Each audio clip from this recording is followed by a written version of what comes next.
all about Friday. Oh yeah. I'm too busy disco. Well, thank you very much for the Donna, the dragon. I appreciate that very much. Yes, I saw that you could. Yeah, you can chat. That's good. That's very, very good. Okay, folks, I have a lot of buttons I'm pushing here, so just hang tight. Let me just kind of make sure I'm doing all this correct. And yep, got it. Because before the show begins, there's a lot of stuff that you got to do. Make sure that you got it done right. Because if you don't, then you won't be able to hear me. So, which I don't know if that's such a bad thing. I mean, considering the fact. Okay.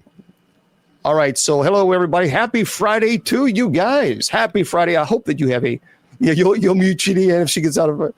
I hope you guys are having a wonderful, wonderful Friday. We're having, you know what? It's a Paranormal Friday. Anytime it's a Paranormal Friday, it's a good Friday to us.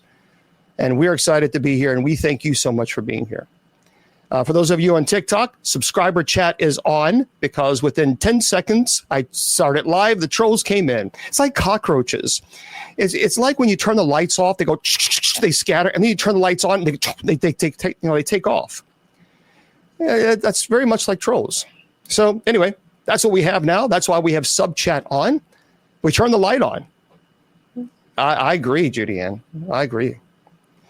Okay, folks, let's get into the presentation because there's a lot that I've got to cover so I can get into this because time is a ticking, and before you know it, it is over because the 2 hours will fly by. And that's the truth. 2 hours will fly by. All right, if you want to, first of all, I would ask you to please go to our sponsor's website. Our sponsor's website, of course, is usocc.org. Got you there, didn't I? KGRA, Mr. Producer's like, what? KGRADB radio. So here's what you need to do, guys. Go to KGRAD as in dog, B as in bicycle.com. Well, thank you very much. I've never seen that, Corrine. Thank you. And please click on the shop link. And then what you do is you click my name. Very, very important. And then when you click my name, it takes you to our show page where we have all kinds of products there.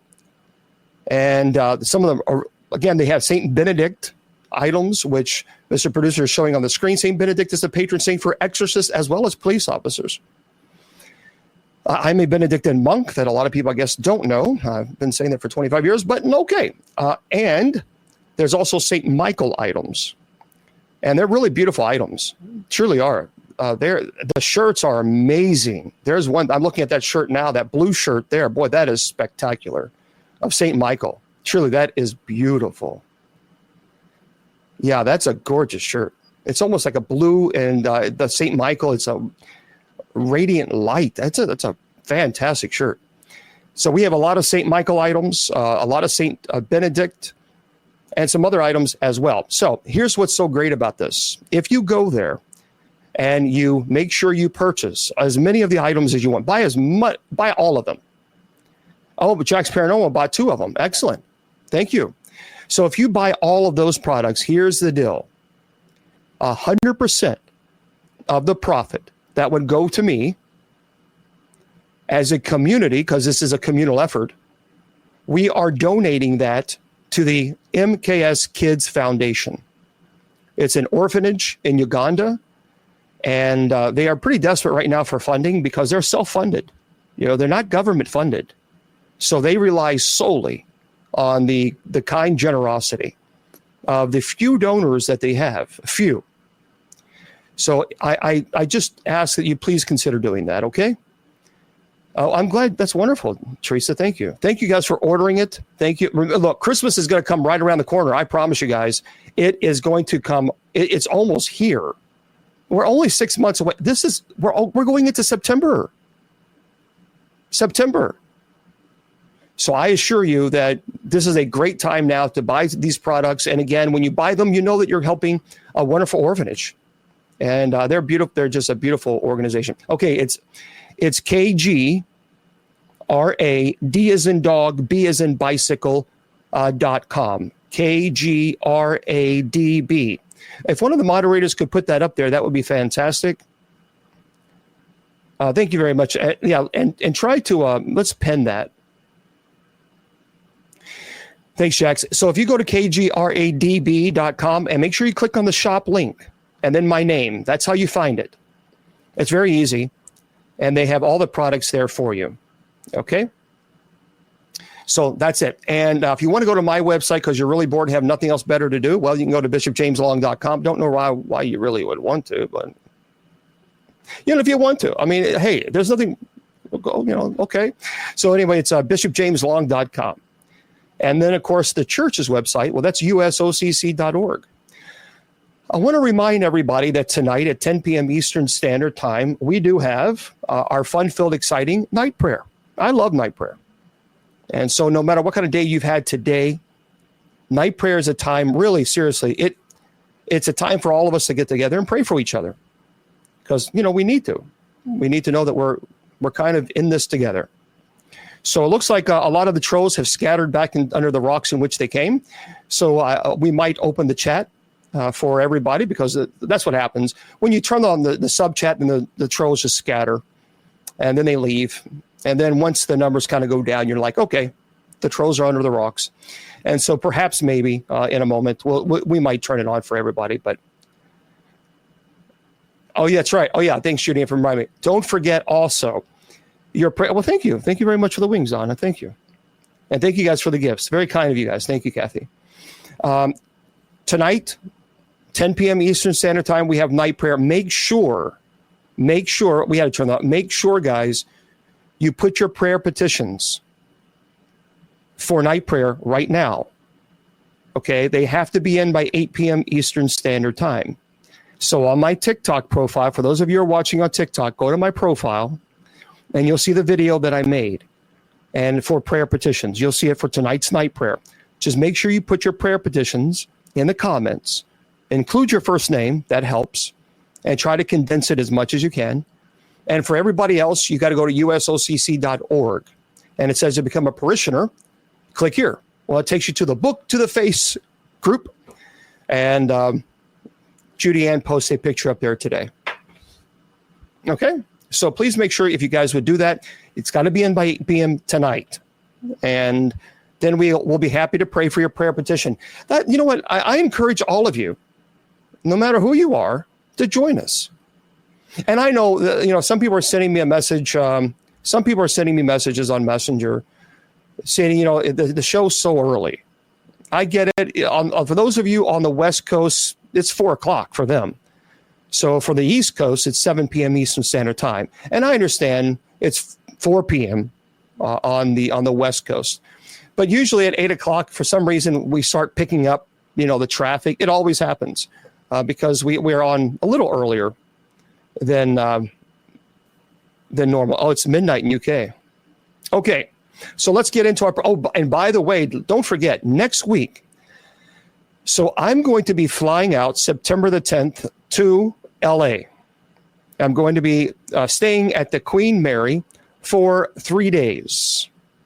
And I'll be staying at the very haunted room on the Queen Mary.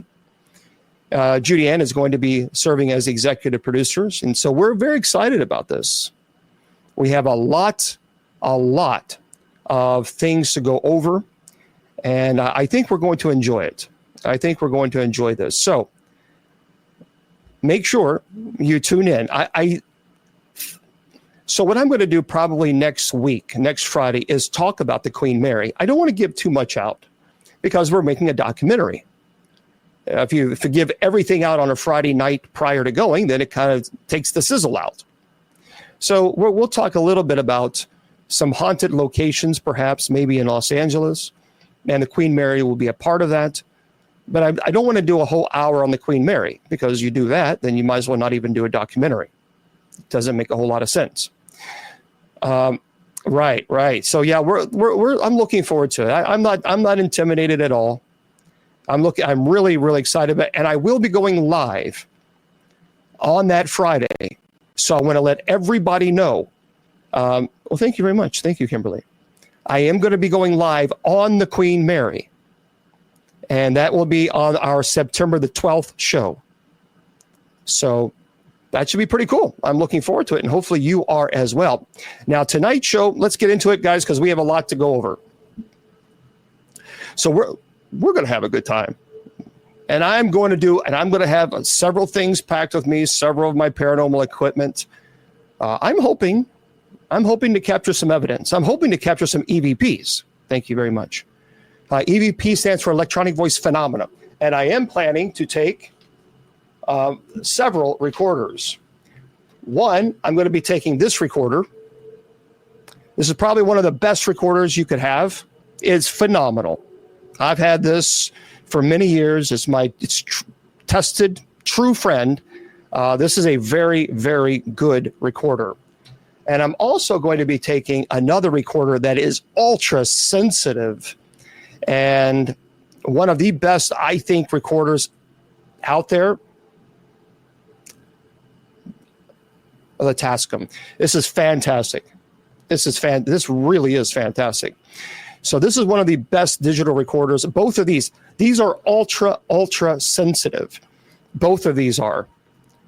I mean, they will pick up a mouse squeak. I mean, it is just, so I got to be careful about noise pollution or interference or whatever, when I do this EVP, because it's very, very easy to misinterpret something.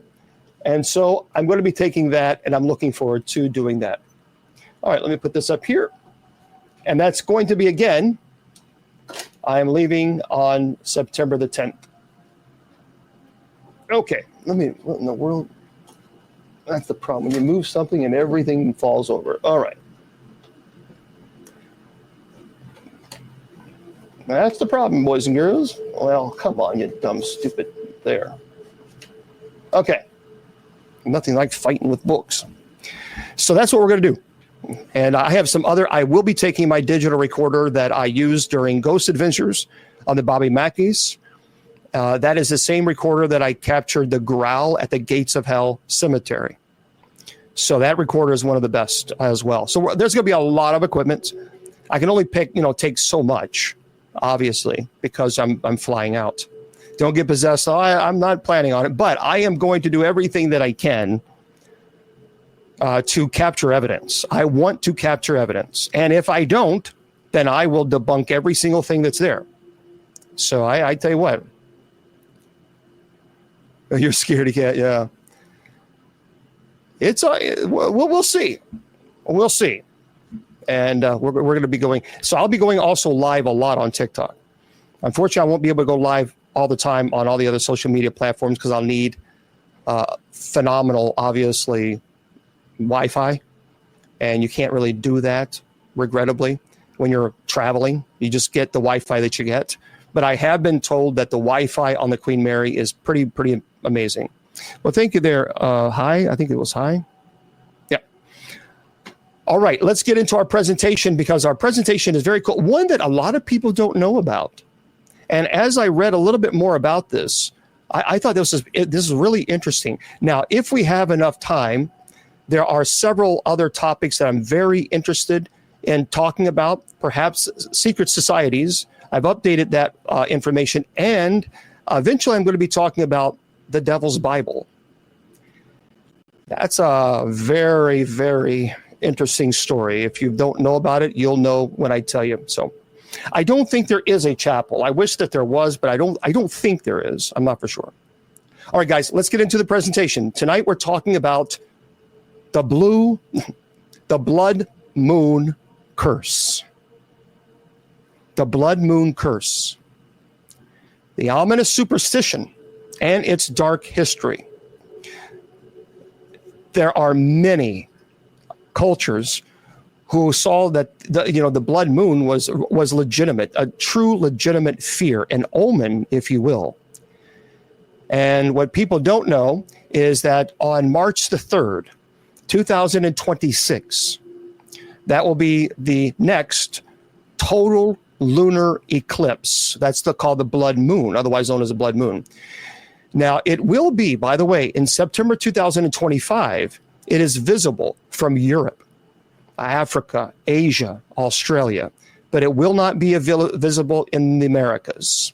So if you are interested, and if you're in Europe, September the 7th, 2025, a total lunar eclipse or blood moon It'll be available. You'll be able to see it in Europe, Africa, Asia, and Australia. In the United States, March 3rd, 2026. All right, sit back, relax, and leave the drive-in to us. Tonight, we're going to talk about the chilling exploration, thank you, of the blood moon curse. It's a superstition that has haunted humanity for centuries. And as we delve into the dark history and ominous beliefs surrounding the blood moon, I ask that you prepare yourselves for tales of foreboding omens, supernatural warnings, and the eerie events that have actually unfolded under its crimson glow. There are people that will swear to you that the blood moon is a legitimate omen. I was able to speak to several people. There are several stories that I'm going to be sharing tonight, and you will never, ever be able to convince them otherwise that it's not an omen. They are convinced. See, the blood moon is not just a beautiful celestial event. It is steeped in deep fear and superstition. I see across cultures and even throughout all of history, the blood moon has been seen as a harbinger of doom, disaster, even death. So tonight we're going to uncover the terrifying stories and the beliefs that surround this phenomenon, revealing the darker side of what it means to witness a blood moon.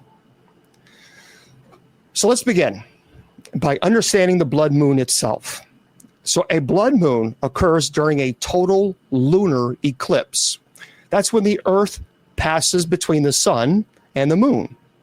And as the Earth casts its shadows on the moon, it takes a deep red color. And while this is a natural occurrence, the eerie sight has sparked fear and a lot of superstition for centuries. Yes, and many people consider this even an omen of the end times. Now, to be fair, the blood moon has occurred since the beginning of time. But imagine standing outside on a still night, the air thick with anticipation. The moon begins to darken, transforming it into a haunting shade of red. Now, this unsettling sight has been interpreted as a sign from the heavens. It's a warning that something sinister is on the horizon. The blood moon has been associated with various calamities, disasters, and even the end of the world.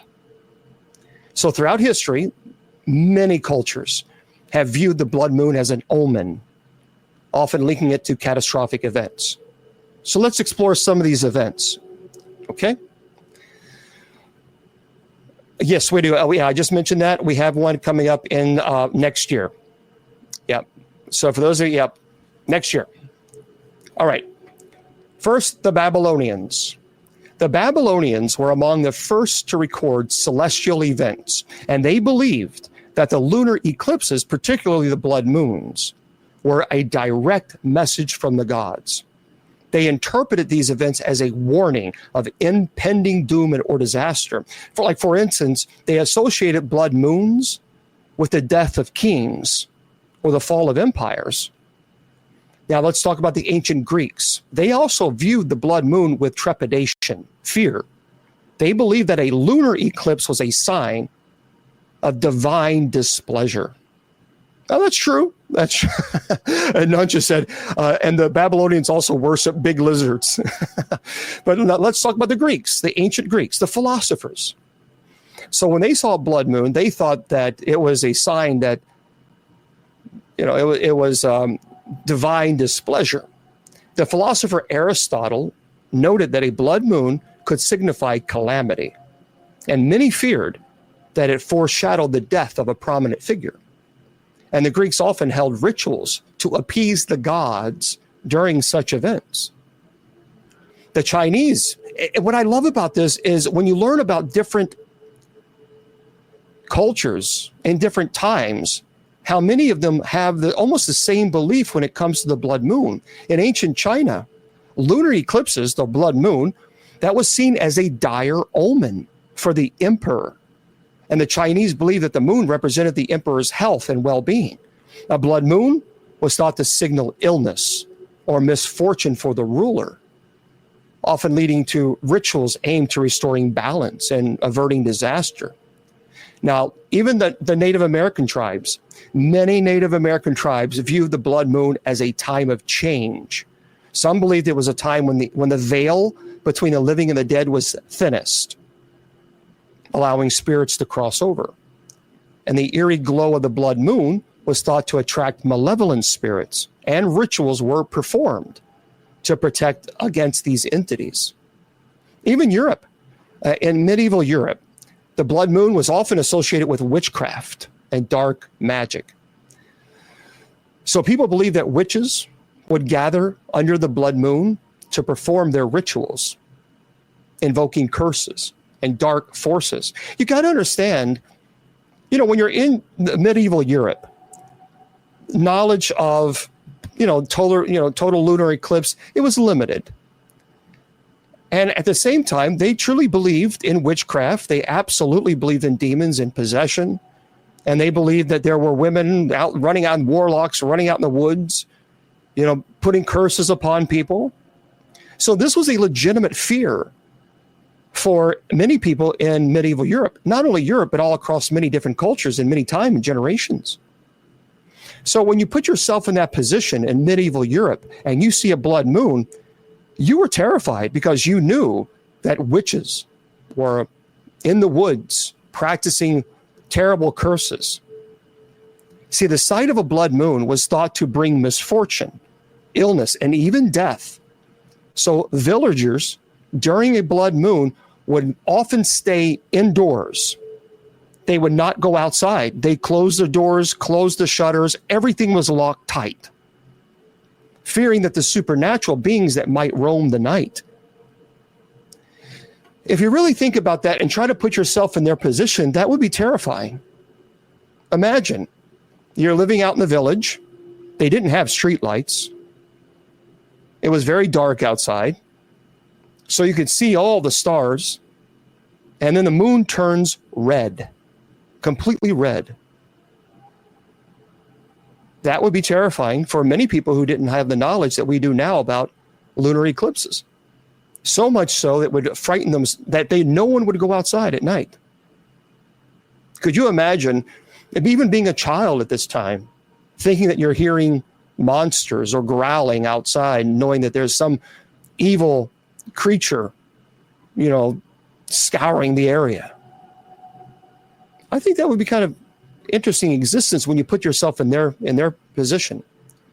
So as we delve deeper into the ominous nature of the blood moon, let's examine some catastrophic events that have actually coincided with this celestial phenomenon, reinforcing the belief in its curse, because I think that's important. So let's talk about historical events that's linked to the blue moon. First, the fall of Jerusalem in 70 AD.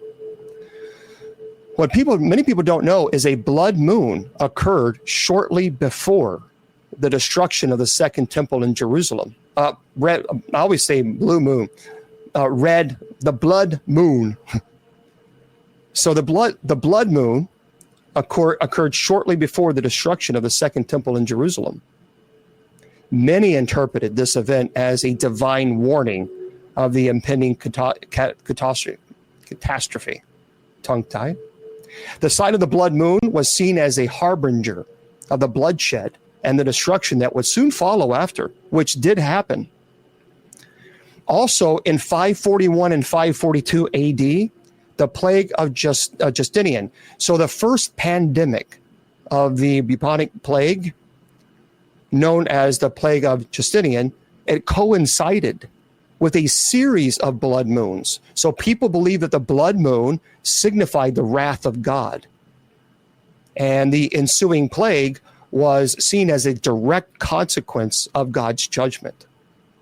This plague was horrible. Many, many people lost their lives.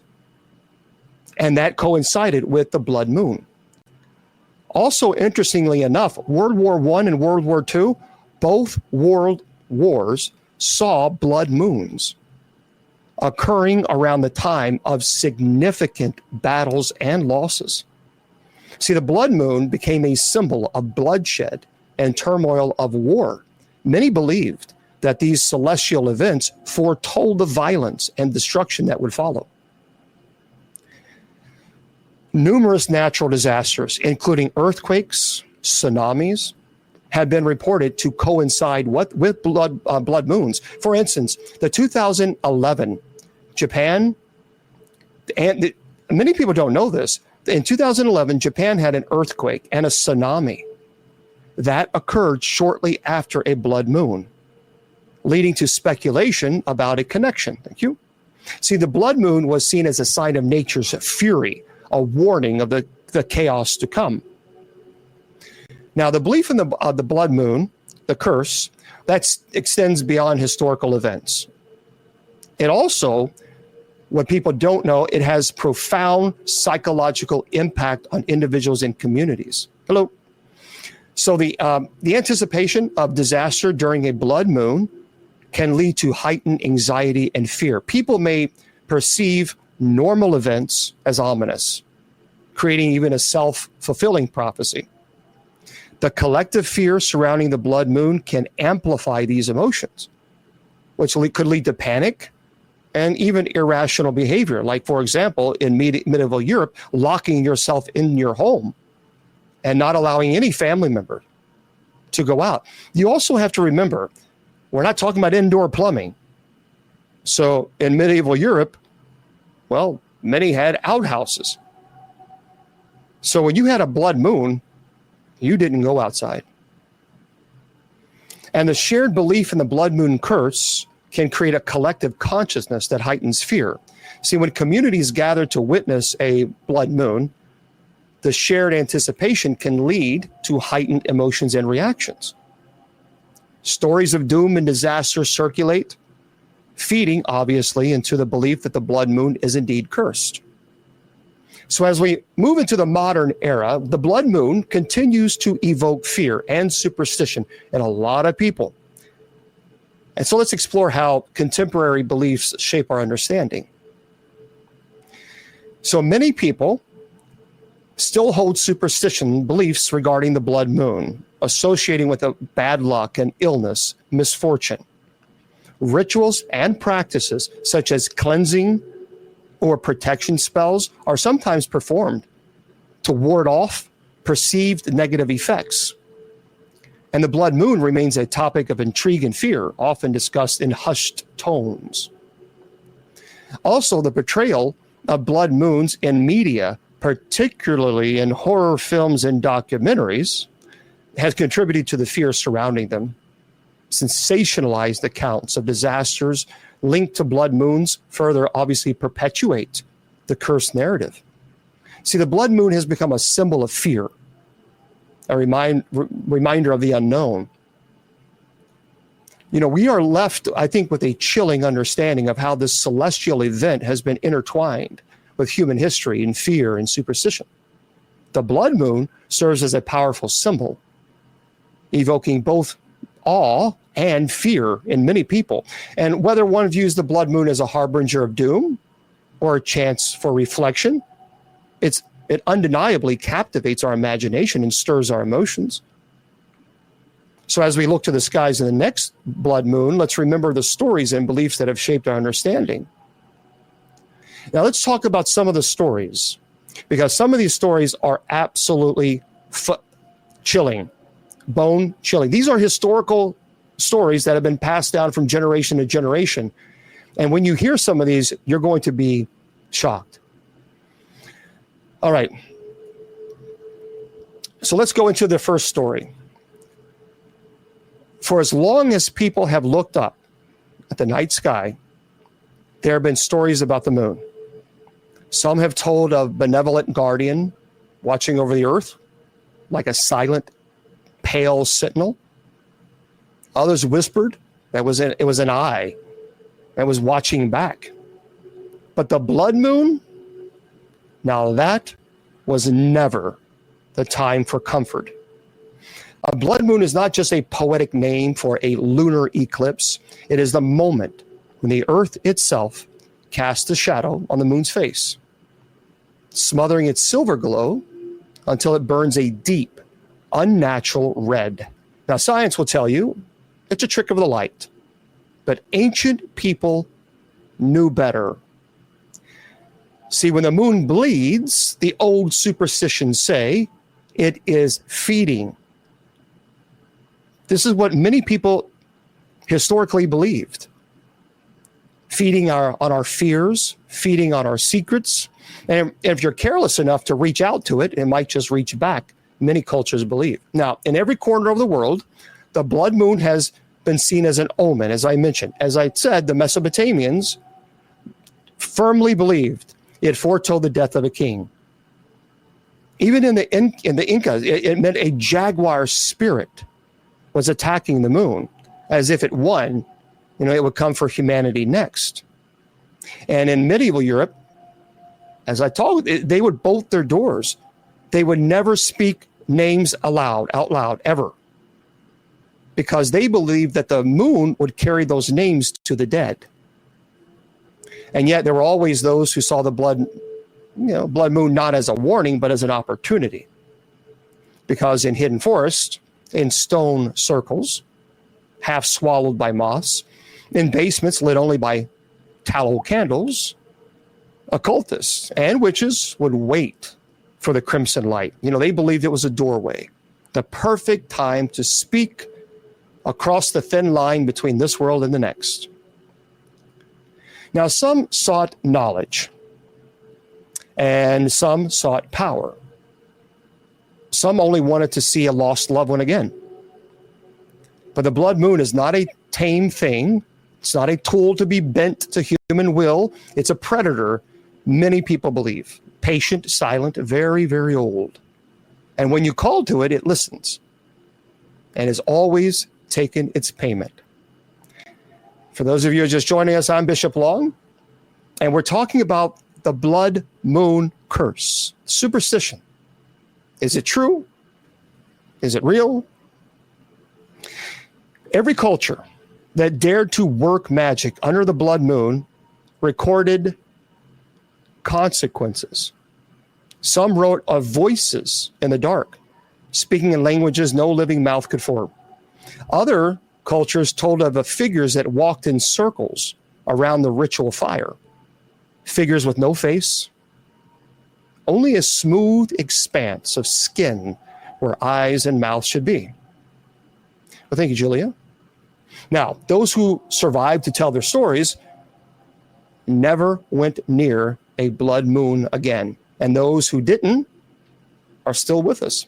And if you stand under the red light long enough, there are many cultures say that you might feel the dead behind you, breathing and waiting. So here's a story. By the autumn of 1871, the people of Black Hollow were living on a knife's edge of despair. What happened is the town clung to a steep ridge in the Appalachian Mountains. That was a place so isolated, it wasn't even marked on most maps. The winters were long. The soil was difficult to work with, and when sickness came, there was nowhere to run. So that year, the fever arrived with the cold winds. It struck without reason. Young, old, strong, weak. It didn't matter, thank you. And one week, a child was laughing in the fields, having a great time. The next, he was pale, still shape under a wool blanket. And by October, the churchyard was full. The surviving families had begun to speak in low voices, not of healing, but of lasting through the winter at all. And then came Mary Whitcomb. So Mary was not born in Black Hollow. She had arrived just 2 years before, with a husband already coughing his life away from consumption. And by the time he was buried, she had become something of a curiosity. She spoke to herself when she walked in the woods. She left jars of honey and salt at the crossroads. And on nights when the moon was full, she would sit at her window with a candle burning as if waiting for someone to arrive. So when the fever claimed her last living relative, a younger sister, Mary stopped going to church entirely. Instead, she began spending long hours in her attic, where a single trunk held a book bound in something that was not leather. Not quite. Its pages were brittle, the ink faded, but the drawings were disturbingly fresh. Circles marked with strange symbols, figures standing around fires, their faces twisted into something between a scream and a smile. And above them all, a red moon. Thank you for the gifts. Now, she told the people of Black Hollow that she had found a cure, a way to turn away death itself. But it would require 13 souls to stand in a circle beneath the blood moon. The circle had to be drawn in salt and in blood, each person's blood spilled into the mixture. And the words that she would give them must be spoken without hesitation. Now, most townsfolk would have laughed, but these were not most townsfolk. They were desperate, and desperation listens. So October the 12th, 1871, 13 people gathered in a clearing at the edge of the forest. The moon above was already bleeding into shadow, its pale face darkened into rust. And they worked by lantern and cutting their palms with some rusted blade, watching their blood mingle with the salt until the circle looked almost alive. The air was sharp with the smell of iron, and the wind had died completely. Now, even the trees seemed to lean away from the clearing as though they knew that something was coming. So when Mary told them to begin, their voices trembled. And the words that she had given them were harsh and angular, like they had been carved from stone. And they carried strangely into the still air, too far, as though the force itself was repeating them back. And then it happened. They say that the ground beneath their feet shifted, not shaking like an earthquake, but rising and falling like something enormous was breathing just under the soil. And the lantern flames began to stretch sideways, bending towards the center of the circle. Some people have reported that a coldness swept through the clearing. Thank you. Sharper than the winter air. Sharp enough to make their teeth ache, they said. And someone, no one could later remember who, dropped their lantern. The flame was taken out instantly, and they were in darkness. From the center of the circle came the first sound. It was not a voice, not exactly. It was a hum, low and steady. But it wasn't coming from one place. It was coming from inside them, rattling their ribs, shaking their teeth, making their vision pulse in time with the sound. And in that moment, every one of them knew the truth. They had not been calling for help. They had been calling something home. So they could not see it, not at first, only feel it. And the air in the circle seemed thicker, heavier, as though they were breathing something wet.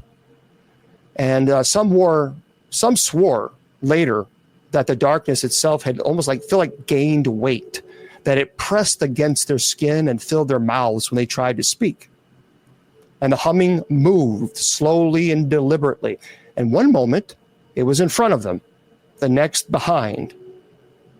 Then to the side, so close they could feel it brushing against their sleeves. And when they turned their heads, there was only more black, and then a sound. Boots on frozen ground. That's what they said it sounded like. But the steps were too far apart, farther than any man's legs could stretch. So they moved around the circle in a slow, perfect pattern. And every time the thing came near, the lantern light what little was left, seemed to kind of bow away from it, bending like grass and wind. The air smelt faintly of rot and damp stone. Joseph Keats, he was one of the 13. He would later say that he tried to close his eyes, but he couldn't. Something inside his head was forcing them to open, forcing him to see, but there was nothing there. Only that shifting black, the suggestion movement, and then they saw it. A shape, tall, distorted. It was like a man had been pulled apart and put back together by someone who did not understand how bones were meant to fit together. Its shoulders were too high, its neck too long, its limbs bent in ways that shouldn't been. And the only light in the clearing, pale red from the half-eclipsed moon, seemed to cling to it, outlining its edges but never showing its face. And then it looked at them. And where its eyes should have been were holes. Not sockets, not wounds, just absence. A dark pent that went on and on and on, far deeper than a human skull could hold. And it smiled, they said, too wide, a mouth that stretched almost to where its ears should have been. They saw teeth, too many teeth, rows of them, and they were not human. No one moved, not because they didn't want to, but because something invisible weight, as they described it, pinned their bodies in place. Their chests rose and fell rapidly, but their feet stayed rooted in the ground. So the thing moved closer to the edge of the circle. It leaned forward, and the humming stopped. The silence was worse. The creature tilted its head first to one side, then the other, studying them like animals in a pen. It sniffed long, wet inhalations that seemed to pull the air from their lungs, they said, and then it began to hum again. And the sound went through them like a current, vibrating in their bones, crawling up their spines. They believed it was inside their heads, behind their eyes. Joseph Keats felt his teeth ache so sharply that he thought that they might crack. Another man began to cry, but no tears came. And Mary Whitcomb, she began to smile. So no one could move. Their muscles were locked tight. Their breath shallow at first. The cold in the clearing was so deep now that it felt like it had seeped into their bones, freezing them from the inside out. The shape moved among them, and one long step at a time, circling. It never touched them, but the air shifted with its passing, just enough to make the skin on the arms and the neck, prickle. And every time it passed, the humming in their heads grew louder, like a wasp nest under the skull. And it stopped in front of Mary Whitcomb. And the others could see her eyes fixed on it, wide and shining in the dim red light. Her lips were moving. And at first they thought she was praying, but then they realized she was mouthing the hum, repeating the sound like a child learning a song. The thing leaned down until its missing face was inches from hers, and the air around them bent like heat on a summer road, but colder and sharper. Yeah. And then they said she was gone. No pulling, no dragging, no cry. One moment, Mary Whitcomb was standing in the circle, her hands at her sides. The next, the space that she had occupied was empty. So the others stared at the spot, their frozen minds trying to understand what they'd seen.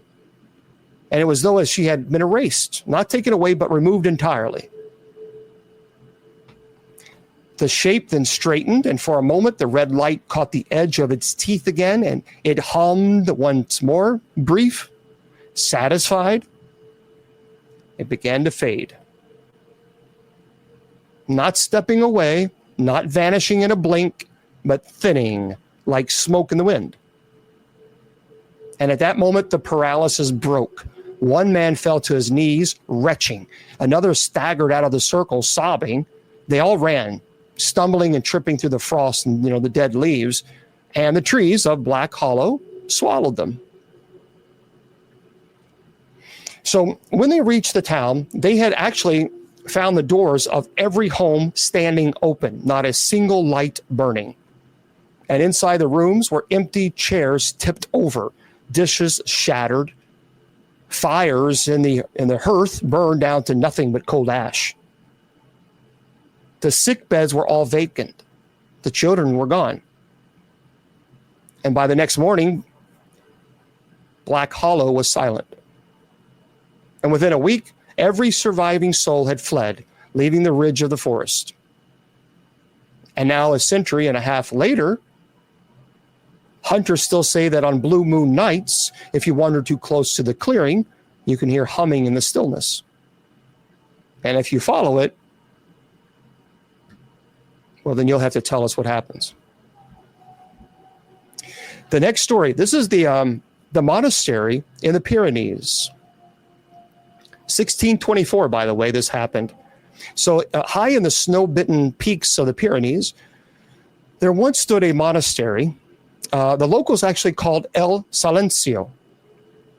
Well, its true name is long forgotten. Obviously, they just named it El Silencio. The people of the surrounding valleys rarely spoke at all of it. And not because it was feared, but because they could not recall ever hearing laughter from its walls. Only the sound of bells and silence. So in the winter of 1624, this monastery, El Silencio, housed just 17 brothers. They lived by the strictest orders. No meat, no wine, no idle talk. Now, there was something in their keeping, something the church had quietly forbidden them to show to the outsiders. It was a disc, silver, perfectly round, no wider than a man's palm, and in the surface shimmered strangely, even in darkness, as though catching light from a hidden source. Now, it was said to be made from a moon metal, if you will, fallen from the sky long before their father's father had been born. So in the winter, Brother Inigo, one of the youngest monks, claimed he had been visited by a vision. And he had said, actually, a voice, neither male or female, had whispered in his dreams.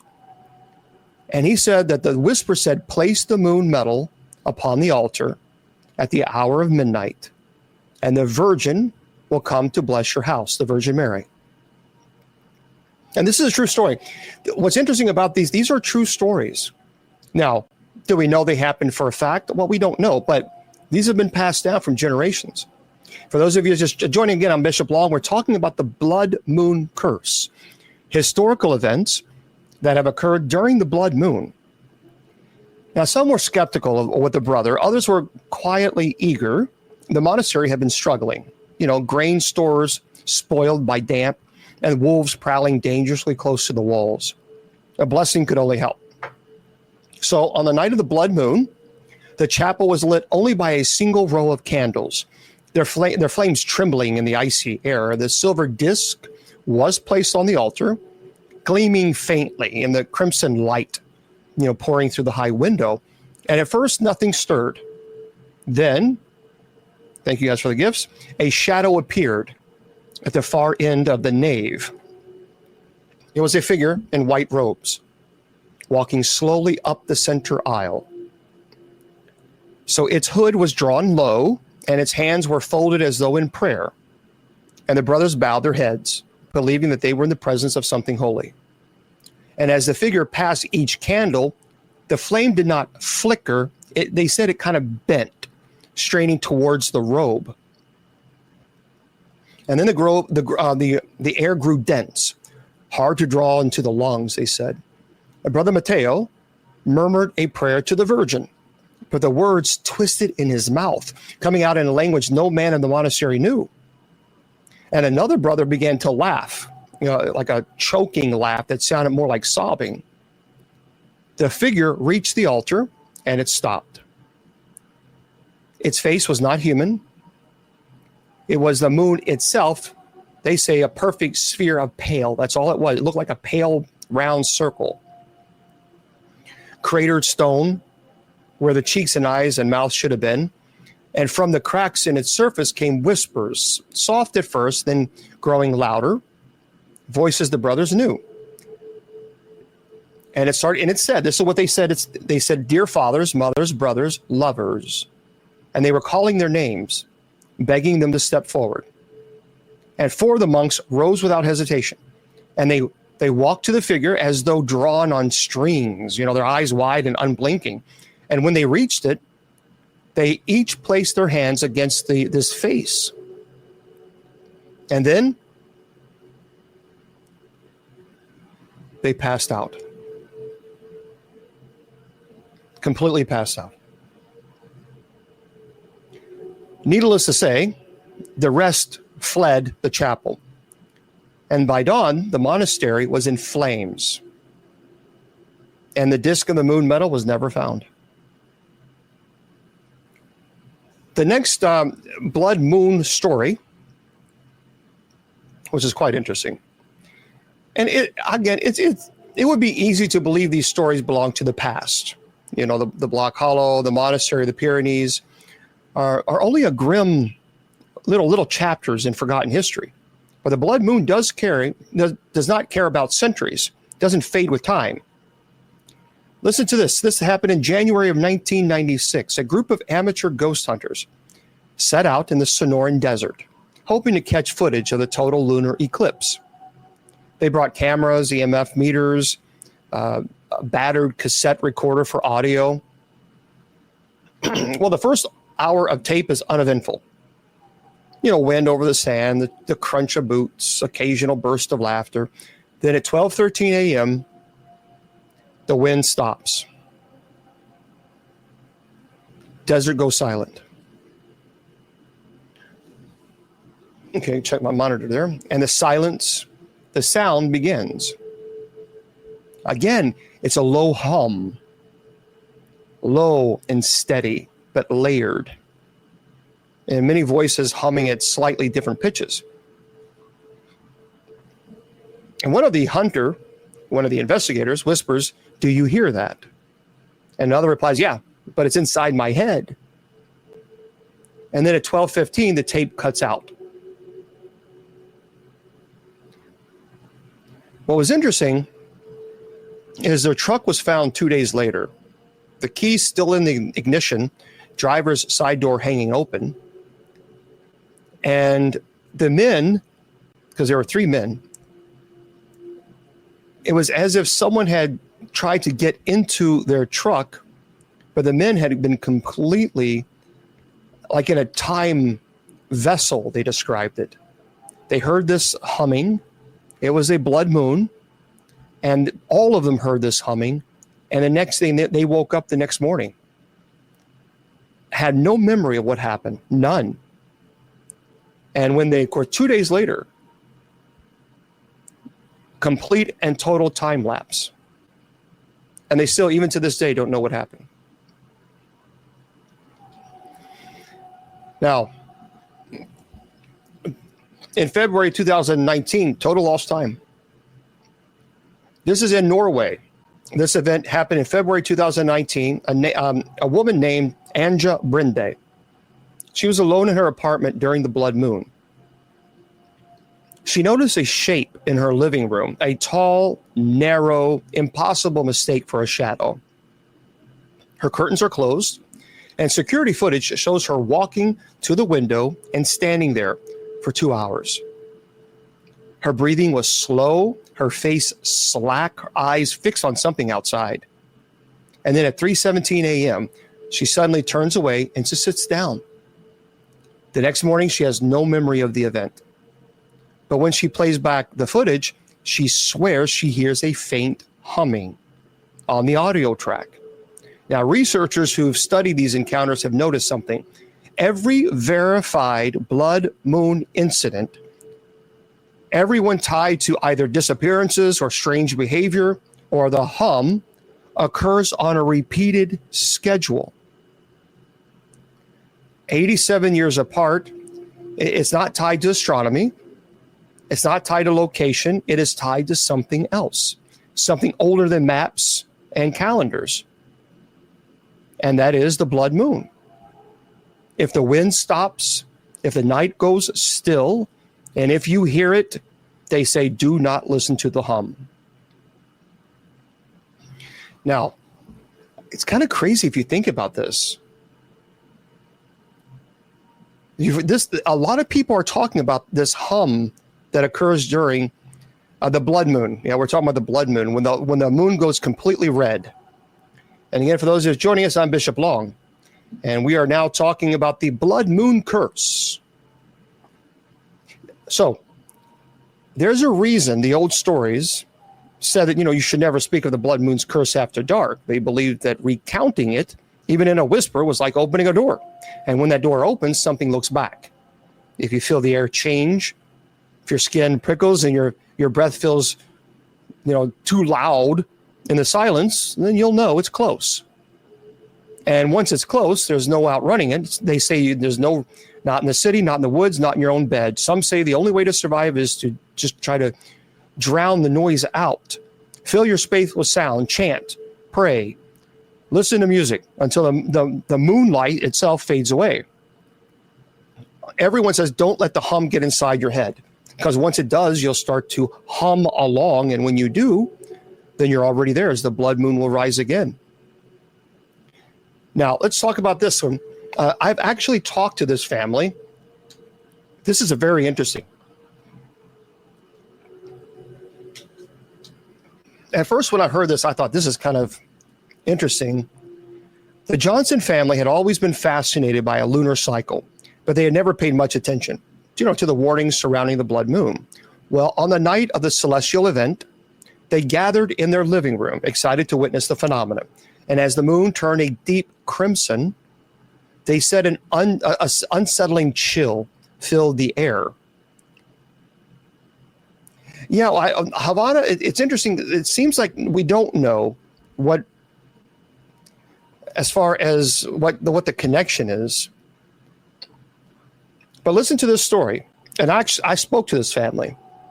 Well, that night, they said that strange occurrences began. It started with whispers, soft, unintelligible murmurs that seemed to echo through the halls. And at first, they brushed it off as the wind. But as the hours passed, the whispers grew louder, more distinct. The family members all said that they heard, "Get out, leave." And as the family tried to sleep, the whispers intensified, now accompanied by the sound of footsteps pacing outside the bedroom doors. The children, all huddled under their blankets, eyes wide with fear, obviously. The parents tried to reassure them, but when they looked at each other, they could see the fear reflected in their eyes. Suddenly, the power went out, plunging the complete house into total darkness. And the whispers turned into frantic cries, begging for help. And the family, now terrified, they left the house. And as they opened the front doors, they were met by a thick fog that seemed to swirl around them, obscuring their vision. The whispers, then they said, transformed into screams, echoing through the night. And they ran into their neighbor's house, but when they reached it, no one was there. The Johnsons returned home that night, and obviously when they did, the house stood silent. The whispers were gone, and this occurred on a blood moon. And they left, and they went to a hotel that evening. This, my friends, was one of the cases that I worked. And I captured some pretty intense EVPs of screaming, where you clearly hear someone scream. It almost sounds like there's a scream outside, and you can hear it from inside of the house. This absolutely required the minor rite of exorcism. The issue is they don't really know what happened or what caused it. They just simply don't know. But I do know that there was something, obviously, demonic. And now, I don't know. We never found out if maybe one of the kids did something like playing with a Ouija board or something they should not have done. We simply don't know. Because none of them admitted to it. I think perhaps maybe if they did, they didn't want to get in trouble. But there was absolutely, without question, something demonic was there. And I don't know as far as the blood moon and how that participated with this demonic infestation, but it was in fact it was around the blood moon. Okay, the next one, the Ramirez family had always celebrated the blood moon with a backyard barbecue, a tradition that always brought them together. And this year, however, something felt different. And as the moon rose, casting an eerie red glow over their yard, their dog Max began to act strangely. Because they said that he would just bark at nothing and just growling at the shadows. Well, later that night, as they gathered around the fire pit, Max suddenly bolted into the woods behind their house. The family called for him. He didn't return. So concerned, they decided to do a search for him. They had flashlights and everything you need. The woods were thick. They said that it was like the shadows were dancing around them. And after searching for what felt like hours, they finally heard a whimper. And following the sound, they found Max standing at the edge of a clearing, just staring into the darkness. But they said something was off. He was fixated on a shadowy figure that seemed to flicker in and out of existence under the blood moon. The family called for Max, but he would not move. He was completely paralyzed with fear. And they said that this shadow person lunged toward them. And the family screamed, and they obviously ran back to their house. They clearly saw this shadow person. And when they reached the safety of their home, they realized that Max was obviously not behind them. So they searched the house. They called for him. There was no sign of the beloved pet. But the next morning, they did find his collar lying in the backyard. But Max was never seen again. Now, what was interesting is how this collar came off of Max. They could not understand. They did not understand. And how it was just thrown in the backyard. So this actually was another family that I went to, and I blessed their home. I didn't really capture a whole lot of activity in the home. I captured some EVPs in the wooded area, but there was clearly something there. So I performed the minor rite of exorcism, and even to this day, they have no idea where Max went. No clue. All right, everybody, again, welcome. I appreciate you all being here. For those of you who are new, I have a lot of chat rooms open, and so just please understand that if you're asking questions, many times I'll try to do my best to get to them, but sometimes I am unable. Yes, Sabino. Okay. The Mitchell family. I want to tell you about this case. They were excited to witness the blood moon from their home. They bought a new home. It was a charming house that had seen better days. This wasn't, when I say a new home, it wasn't a brand new built up home. It was an old house, but it needed some help. And so as the moon rose, they gathered all together outside and admiring the view.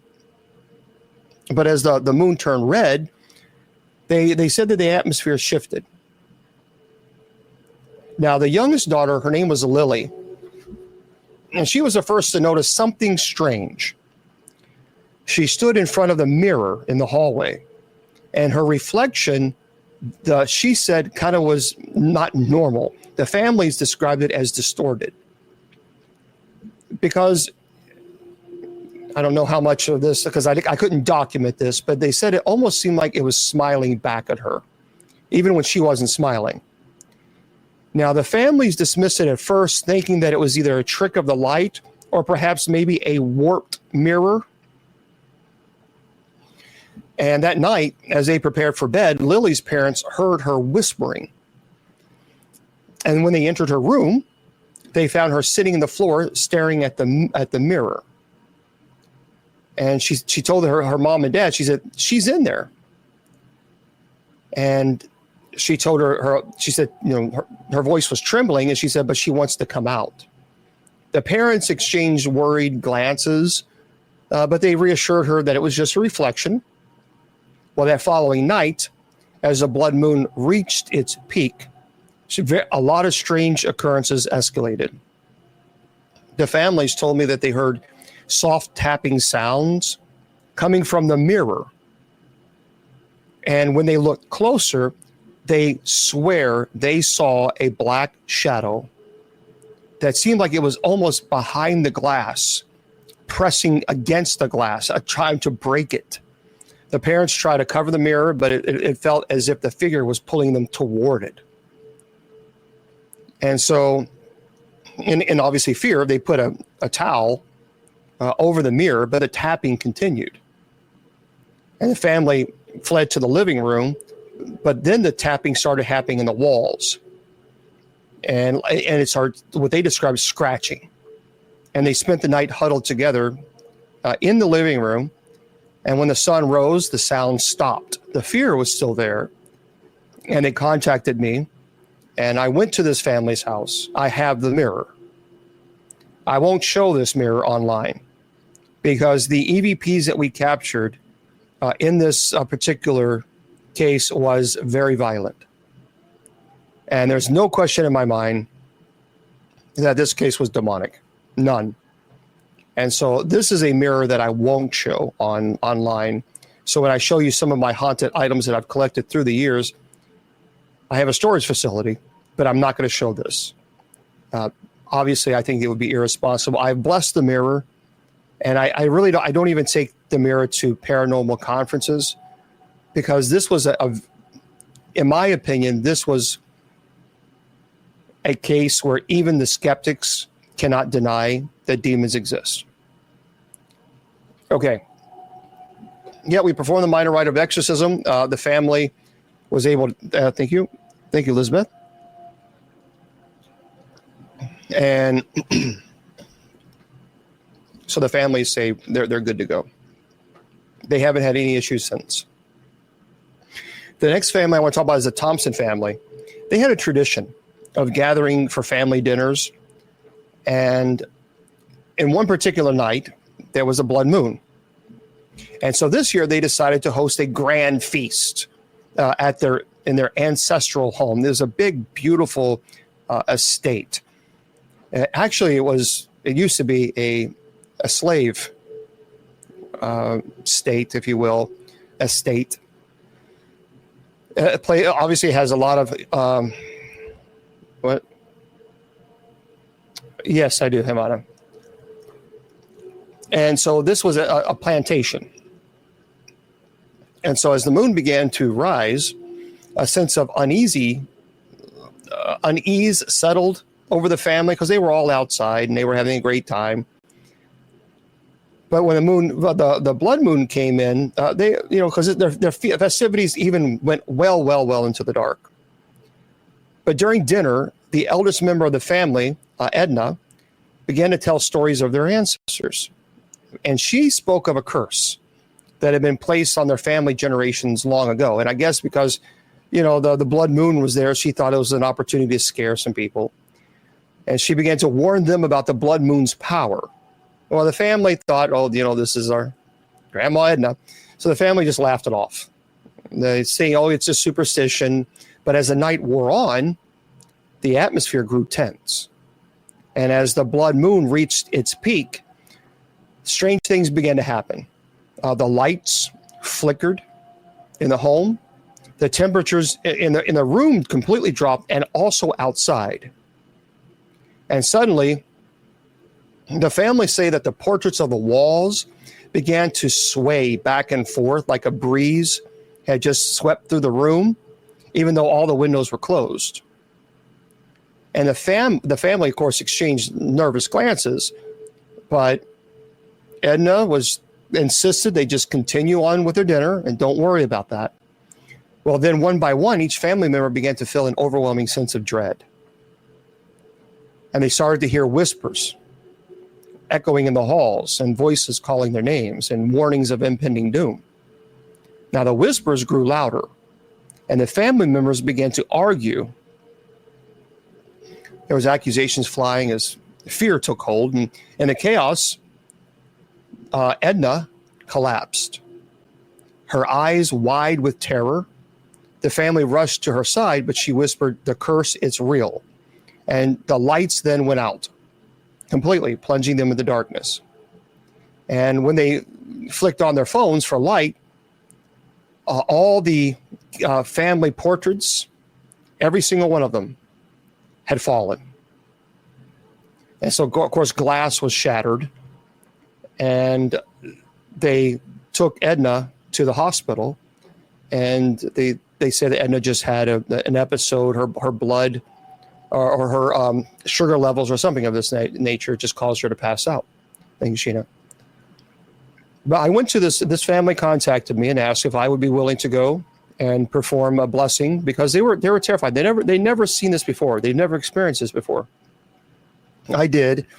There were weird noises that came from outside of the home that I captured, and there absolutely was a change in temperature within the house.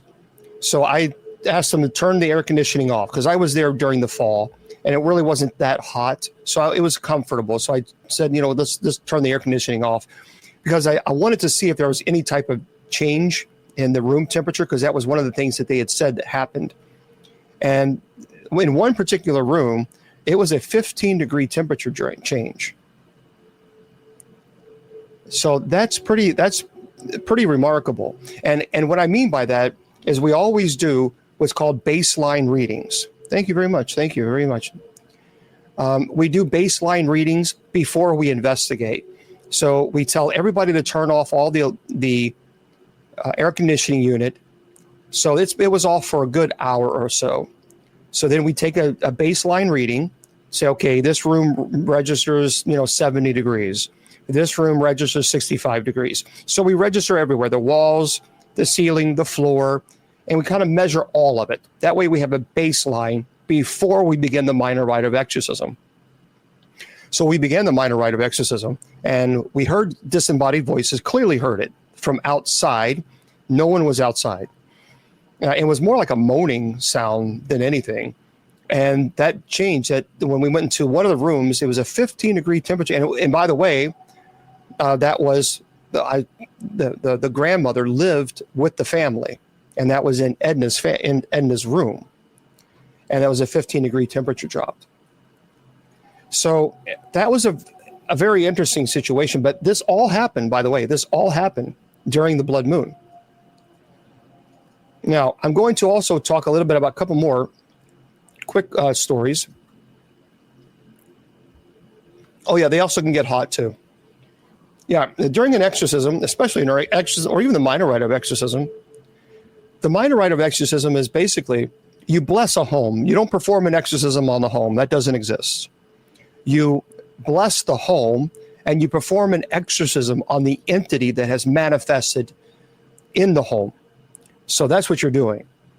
So there's no such thing as performing an exorcism on a house. That doesn't exist. You bless the house. And by blessing the house, then you force the entity to manifest. And then you perform the exorcism on it. That's different. The minor rite of exorcism is different than the solemn rite. The solemn rite is reserved for someone who is actually possessed. So this is a story that during a family reunion, we talked about the family reunion, the grandmother. There was a woman who found an old photograph of her grandfather during a blood moon. And intrigued, she researches his past and discovers that he had a history of dark dealings in the community. So as she dug a little deeper, strange coincidences began to occur. Thank you very much. She said that neighbors became hostile, and she began receiving anonymous threats. And then the blood moon brings to light her family's hidden past. forcing her to confront the darkness that still lingers. Another story that I found out about, a couple stops in a town to escape the city during a blood moon. They didn't want to be a part of that. Well, the townspeople, they're friendly, but they seem to have a really strange adherence to traditions that was tied to this type of event.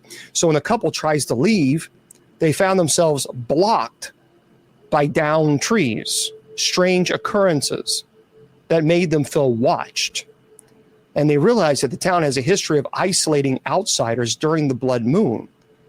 And they had to navigate the town's secret basically to escape. This, by the way, this is partially, if you've seen the television show Fear. So Fear, it's very interesting. I don't want to give it away, but there always has something to do with a downed tree. And you can't escape. And that Fear, the show, if you've not seen it, you might want to watch it. It's pretty intense. It's loosely based on that town. There's another story. A mother hears her daughter giggling and playing outside during a blood moon. And when she investigates, she finds her daughter talking to an imaginary friend who seems eerily knowledgeable about the family. So as the night progresses, the mother discovers that the friend is not actually a friend at all. So the daughter had been doing some things that she shouldn't have done. She was 12, and she had snuck in a Ouija board. And this was actually a case that I worked. And she snuck in a Ouija board. A friend gave it to her and said, oh, yeah, you can carry in, bring people in, and they'll be your friends and that kind of thing. So she brought this in, and she played with this during a blood moon. And after that, she swears that she has a little friend. And the little friend, talks to her, and she talks to the friend. And the mother always comes into her room. She always came into her room, said, who are you talking to? And the little daughter just, 12 years old, my friend, it's all good. It's cool.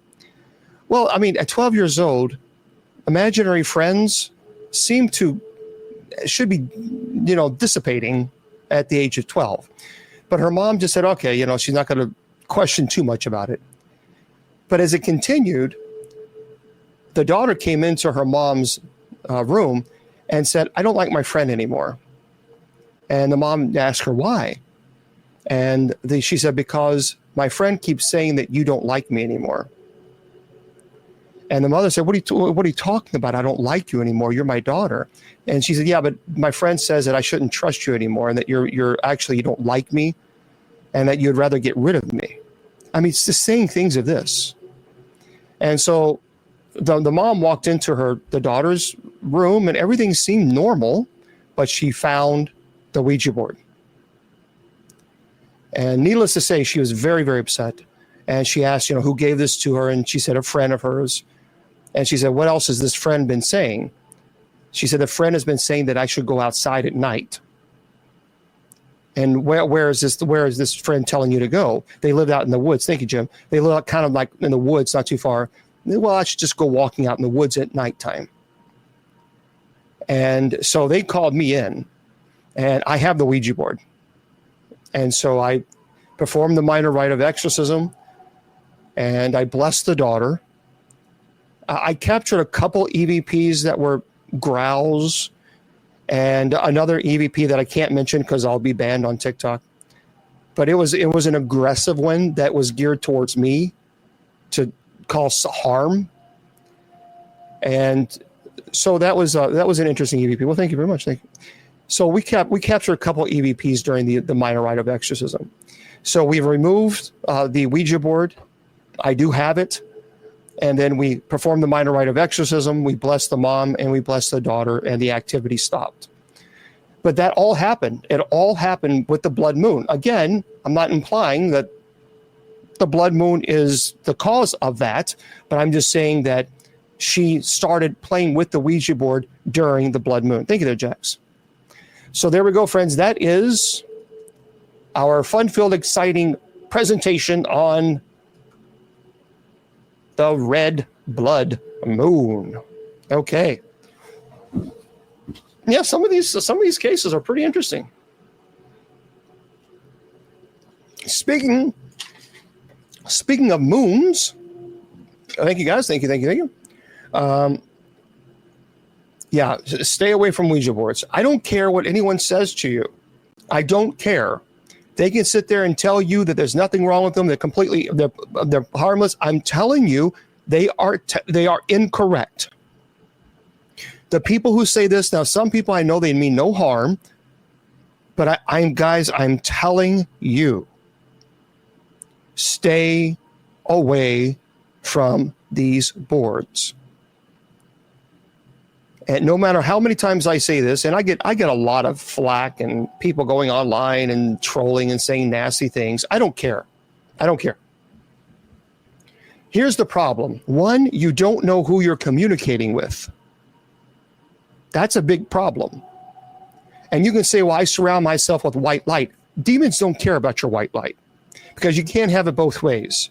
You cannot surround yourself with white light and still give the invitation to speak to the spirit world in which you have no idea who you're speaking with. That's invitation. That's all it needs.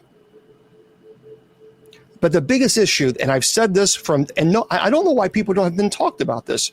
For 25 years, I have said this. Do you not understand that the Ouija board is a form of possession? And people look at me when I say that. I'm like, well, you're placing your hand on the planchette. You give the spirit, whatever is there, the ability to control your hands to move the planchette. That's a form of possession. That is possession. You're allowing the spirit to control your muscular function. Why would you do this? Why? For 25 years, I've told people that is a form of possession. And you have no idea who you're communicating with. Now, speaking of the moons, T.K. Randall writes this. For those of you who don't know, well, thank you, Corinne. A black moon is coming. But what exactly is it? Well, astronomer Laura Nicole Dreisen takes a look at some of the different types of lunar events. So it says there's been a lot of buzz online about the August black moon happening later this week. And while you probably never heard of a blue moon before, you've probably heard of that. This might be the first time you've encountered its ominous sounding counterpart. You're not alone. In fact, neither blue moon nor black moon are astronomical terms. They describe the moments when the lunar calendar, our calendar year, fall out of alignment. So what is a black moon? Well, the current definition has nothing to do with the actual color of the moon. Let's start by defining some key terms. The moon is full when its whole face or disk is illuminated by the sun. Thank you very much. We typically get treated to a nice, bright, full moon at night when the sun and the moon are opposite each other and with Earth in between. A new moon is where none of the moon's face is illuminated and the far side is illuminated instead. Now, this happens when the moon is up during the day because the far side of the moon is illuminated when the moon is in between Earth and the sun. A lunar cycle, the time it takes for the moon to go from new to full to new again, approximately 29.5 days. So most years, there are 12 full moons and 12 new moons. And by the 29-day cycle, doesn't fit perfectly into calendar year. So every now and then, there are 13 full or new moons in a calendar year. Okay. The blue moon and the black moon. A blue moon is when we get a 13th full moon in one calendar year. Conversely, a black moon is when we get a 13th new moon in one calendar year. Because these terms are entirely colloquial, there are a couple of definitions used for these extra moons. And one is based on seasons, and the other is based on simple calendar month. So I'm not going to go on over this. The next, the black moon this month is a seasonal black moon, and it's happening on August the 23rd. And the next calendar month, black moon will happen on August 31st, 2027. So if you want to see the next black moon, it's happening tomorrow. which is interesting because there won't be any light from the moon. And so if you don't have light pollution, you'll be able to see the stars beautifully. Now, the blue moon, by the way, the next seasonal blue moon will be on May 20th, 2027. And the next calendar month blue moon for us will be on May 31st, 2026. So you might want to look up in the sky, and you won't be able to see it. But who knows? Maybe you'll be able to see the moon in its sky, and it will be black. Okay, let's talk about this one because I'm telling you, I don't care. What are you going to do? What are you going to do? Yeah, yes, Sandy. They'll be saved on my social media platforms. Guys, a mystery as potential alien visitor seems to be emitting its own light. All right, so now we're escalating this, aren't we? T.K. Randall writes this. Avi Loeb maintains that this latest revelation adds credence to the idea that the object is an extraterrestrial vehicle. All right. Anyway, the mysterious cosmic interloper was first revealed on July 1st following its discovery by the Asteroid Terrestrial Impact Last Alert System, a robotic astronomical survey which uses multiple telescopes to scan the night sky for a small near-Earth object. Estimated to be 12 miles across, the object is heading toward the inner solar system at 152,000 miles per hour. Now, while many scientists believe that the 3-1 Atlas is likely to be a comet, that's what I predicted. Remember, I predicted that, everybody. Remember, I said this. For those of you who follow me, I said this when this first came out. I said, I told you, it's a comet. Anyway, others, such as Harvard professor Avi Loeb, maintain that it could in fact be under intelligent extraterrestrial control. Thank you, Cindy. Anyway, now new evidence has suggested that the object, whatever it is actually emitting its own light. And this, according to Loeb, could mean that it is in fact a lot smaller than previously thought, perhaps as little as 100 meters across. Anyway, the Harvard astronomer believes that this adds further credence to the idea that it is artificially constructed object, perhaps an extraterrestrial vehicle with a nuclear core. Quote, a natural nuclear source could be a rare fragment from the core of a nearby supernova that is richly in radioactive material, Loeb wrote. AKA, it's a comet. See, that very fancy statement that he just said, a natural. It's always got a CYA, you know what I mean? A natural nuclear source could be a rare fragment from the core of a nearby supernova that is rich in radioactive material. That great big huge $25 Harvard astronomer word, it's a comet. That's what it means.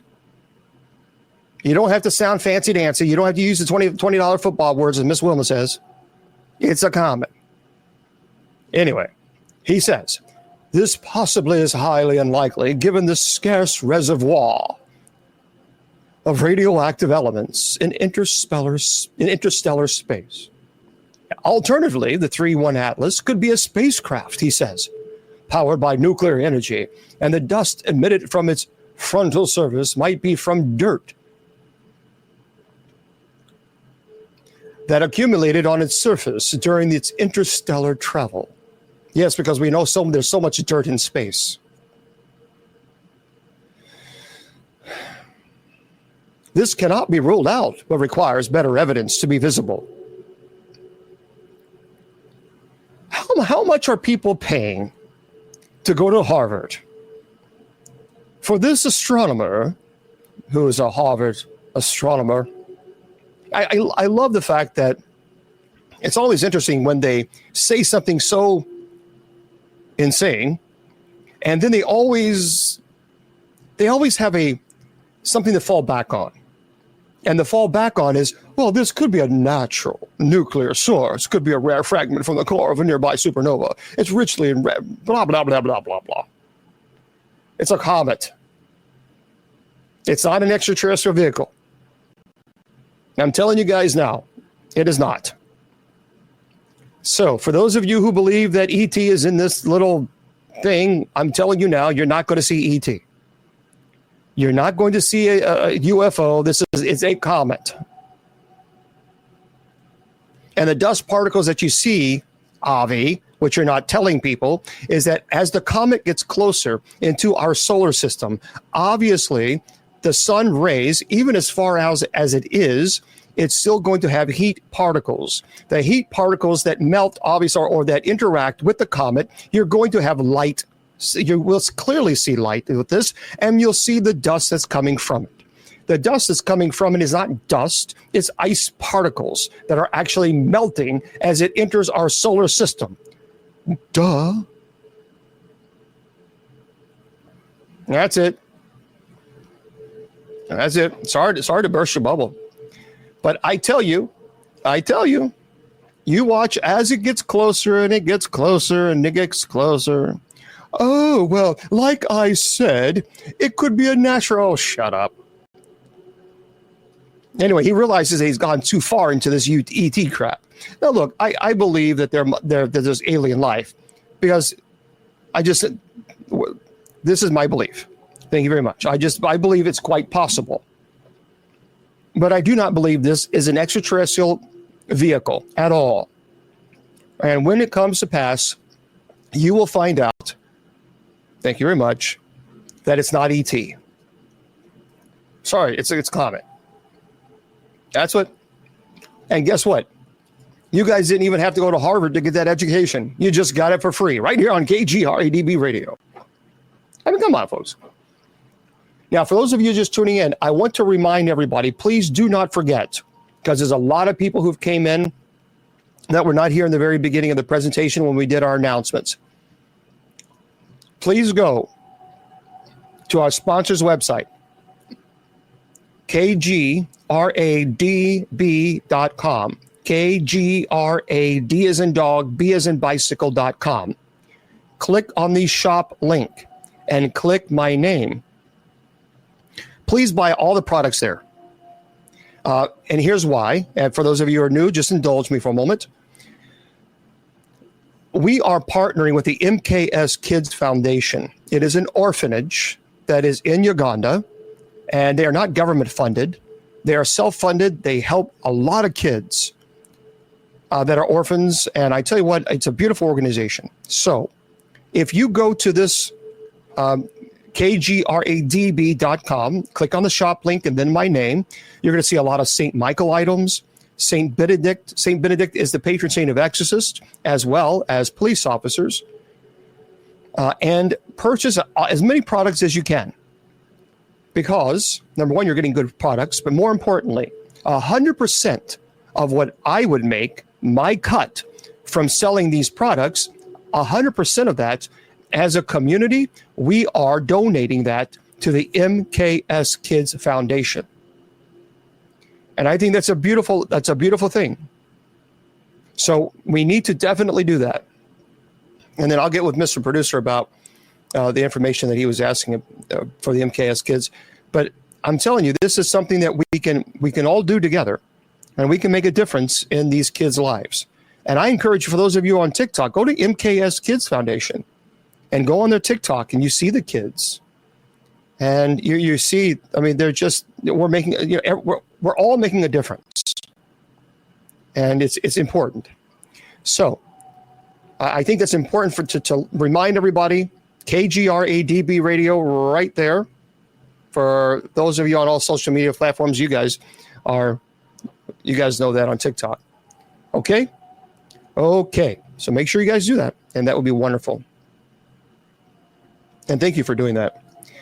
And not only are you getting nice items, but you're also helping, kids, put some food in their bellies, and they also feed them, they house them, they educate them, they clothe them. So it's a beautiful organization. Okay, now this is a very fascinating story for those of you who don't know. Well, thank you very much. Thank you, Michelle. A viral footage of a strange object in the sky has left social media users scratching their heads. T.K. Randall writes this: little is actually known about the clip, other than it was filmed by a woman somewhere in France. It shows an object which is some described as roughly humanoid in shape, rising very slowly in the sky behind an apartment block on a relatively cloudy day. Well, the 3 days of darkness is not technically acknowledged by the church, the Roman Catholic Church. Thank you, Corrine, very much. Thank you. It's not officially recognized because it's considered a personal, private experience. So, thank you very much. All right. The object then seems to hover for a while. And the trouble with the clip, it's very difficult to make out what the object could be. The woman then zooms in to get a better shot that makes the object more distorted. And some have speculated that it could be some sort of balloon or drone. Others have even suggested it could be an experimental jetpack. That's pretty cool, in flight.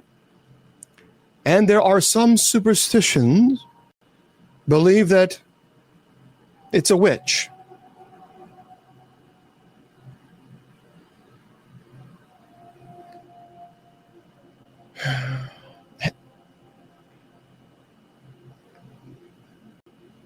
The next story is a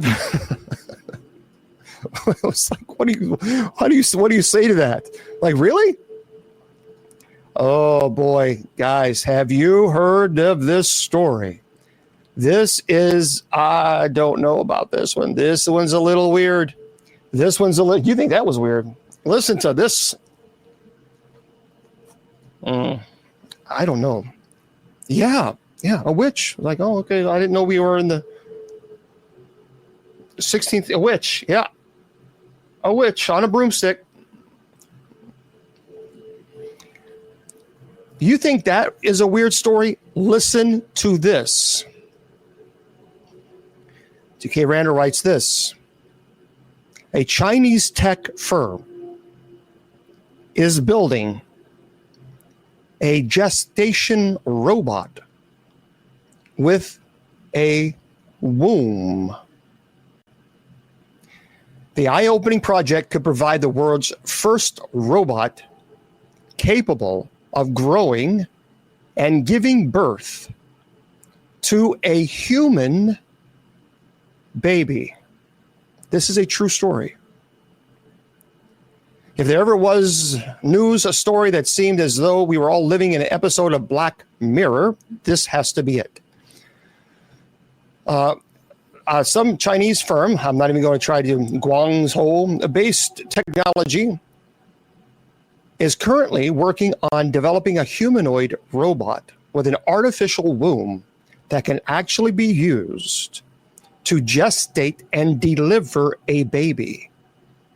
The robot's womb will be embedded in its abdomen to mimic a human mother, with nutrients fed to the growing fetus via a hose and form of artificial amniotic fluid produced inside. Incredibly, this seems to be a genuine product, with production expected to begin in 2026. Each robot will cost the equivalent of around $13,900. The goal is to offer an alternative to those who can't or don't wish to undergo a natural pregnancy. This idea was actually explored in the 2023 movie, The Pod Generation, in which a couple takes possession of their gestating baby that is kept inside an egg that eventually hatches. According to Kaiwa Technology founder Zhang Ofing, the new robot was designed to be humanoid so that the fetus can grow in a way that is more natural than simply being grown in a static incubator. Now, whether this whole idea will ever take off, however, remains to be unseen.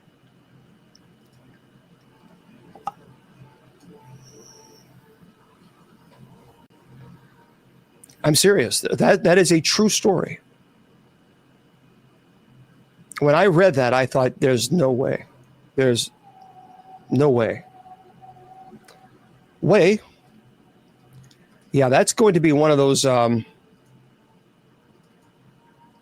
crazy.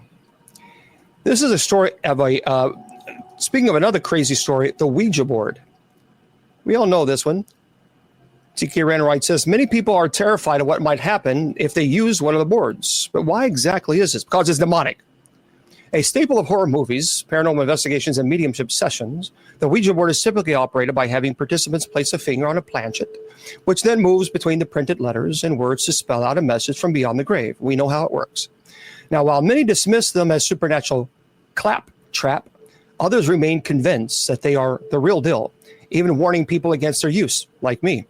For some, such fears are so genuine that they dare not touch or even set eyes upon one. To explore the further, researchers decided to run an experiment in which 84 volunteers, some skeptics and some staunch believers in the paranormal, were asked to use a Ouija board. To make the situation as convincing as possible, the sessions were undertaken at night outside an abandoned hotel that had previously been used as a hospital during the Spanish Civil War. The participants were asked to fill out a questionnaire both before and after the session. The findings indicated that those who already believed in the paranormal experienced high levels of anxiety, altered states of consciousness, and the perception of supernatural occurrences. The skeptic group, meanwhile, experienced none of these things. Now, the researchers concluded that it was the belief itself, as opposed to supernatural activity, that produced the fear, as those who did not believe in this paranormal were not similarly impacted. They also noted that the experiment showed that the board itself was totally harmless. Bullshit. We're going to trash that. Okay. Plain and simple. I don't care what anyone says. They're evil. You mess with them. Look, demons don't care if you believe in them or not. And as a matter of fact, if you don't believe in them, then you don't realize they've already beaten you. If demons did not exist, I promise you, I guarantee you, I would not be doing what I'm doing. I'd do something else with my time. You all know by now, I don't charge for my ministry. You all know by now, I don't get paid as a bishop. I do this ministry 100% free. And you all know by now that I pay to get to people's homes out of my own pocket. So I'm telling you now, if I did not know that possession exists, I would do something else with my time. I certainly wouldn't put myself $15,000 in debt as I did before, getting to people's home to help them for free, just because. So for those of you who say, oh, Bishop Long does this for fame. Fame, you do it for money. It's kind of hard to do things for money when you don't charge. So then how do you make money? Doesn't take an Einstein to figure that one out. Now, I can understand, certainly, if I was charging $5,000 for an exorcism or $5,000 for a home blessing, then yes, you can make that argument. But only a person that has two brain cells would actually think that I'm doing this for money. I've actually put $15,000 on my credit card to help people for free. Not a hell of a lot of money in that, I can tell you that. You don't make money by spending it. So, stay away from them, no matter what anyone tells you. Okay. I think they can be. Anything can be that use like those boxes. The problem is when you investigate, someone is asking about spirit boxes. When you investigate a location and you have immediate interaction, the problem is you don't know who you're communicating with. That is the danger. And so I tell paranormal investigators all the time, you need to understand that while I appreciate paranormal investigators that may go out and they work cases. So let's say a family calls me. I can't get to all these people's homes. I just can't. So what I do is I contact a team that is local, that doesn't believe everything is demonic, that tries to debunk the activity. They go to the home, they gather all the evidence. They do the investigation. They present it to me and say, we have a problem. We need you down here immediately. Then I try to get to that family's home. Never once charging their family. Never once. In 25 years, I've never charged one time. So for you trolls out there that keep saying that, why don't you shut up and actually sponsor a family? But you won't do that, will you? But you'll troll. But it's funny that the trolls never once sponsor a family for me to get to that person's home. They never once do that. Oh, no, they don't open their pocketbook, but they open their mouths. So these paranormal investigators that work these cases, I make it abundantly clear that you could be getting in a very precarious situation. And you need to understand that there are consequences for working these cases. And the teams that I work with understand that the consequences can be severe. And they're still willing to take that risk. And paranormal teams need to understand that there can be serious dangers with investigating. And that's one thing that I think the paranormal shows need to do more of. They need to start sharing a little. I understand sensationalism from you got to get viewers. I understand the temptation. I get it. But the problem also is you need to start letting people understand that paranormal investigating is dangerous. And that is not being talked about very often in the paranormal community. I've been speaking about this for 25 years. When I go to paranormal conferences, I tell people, when you investigate, you need to understand that it is dangerous. And people don't like when I say that, but I don't care. I'm not going to lie just to placate to the people's wants and needs. I'm telling you, there have been teams that I have worked with that have gone into locations that were known to be demonic. They contacted me and said, "What's your opinion?" And I told them, stay away from it. And they didn't. And then they go to these locations and they investigate and all hell breaks loose. And then they contact me, "Oh, Bishop Long, we need you to get here right away." I told you not to go there in the first place. And you still did it. So I can't promise you that I can drop my entire life, because I have now 73 people asking me to help them, and I've been working on some of these cases, and now you expect me to drop all those people to get to you because you chose to ignore my suggestion in the first place. Absolutely. Yeah. Animals, 100%. 100%. Because see, animals, the reason is I think animals are more susceptible is because they have not been told that these things don't exist. So I believe animals can absolutely sense this. Yeah, the Gates of Hell Cemetery. The Gates of Hell Cemetery is a location that I will not go to at night. I will not go to this. And I'm an exorcist. I perform 33 exorcisms, and I will not go to this location. And yet people still go to it. And then they contact me and said, "Oh my gosh, we need your help. You shouldn't have gone there in the first place. I've been saying this now for how many years?" And they still go. Oh, yeah, I'll be going to. All right, so hang tight with me. For those of you who are on TikTok, hang tight. I got to wrap this up on everybody else. For those of you who are listening on this podcast, I say goodnight to you guys. What I'm doing, we have a podcast show that it's all the shows are on podcasts. And by the way, I have my music up. So I used to write poetry. I still write poetry. And a friend of mine said, you can turn this into your music. And I'm like, well, okay, how do I do it? And my great friend showed me how to do it and helped me with it. And so I have all my music up. And so what you need to do is go to bishopjameslong.com, scroll down to where you see music, and you'll just click there, and all of them is listed. They're all listed. Enjoy. I'm not charging anything for it. You're all more than welcome to listen to it, to download it.